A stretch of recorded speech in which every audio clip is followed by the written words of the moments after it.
I was so annoyed by the bugs in the LEGO Boost firmware that prevented my LEGO Boost plotter to draw properly that I remade the software from scratch using Pybricks and a new web app to draw cool drawings like these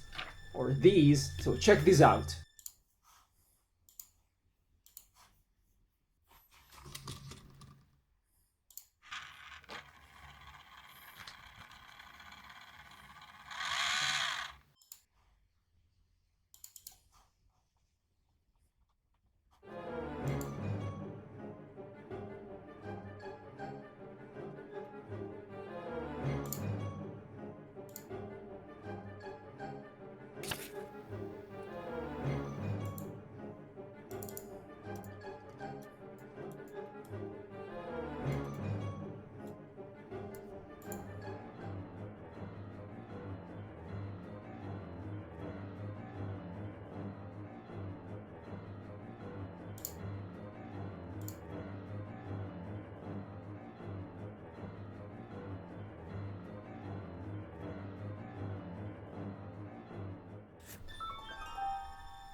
By the way, if you really want to learn how to build and program LEGO Boost Robots, check this out.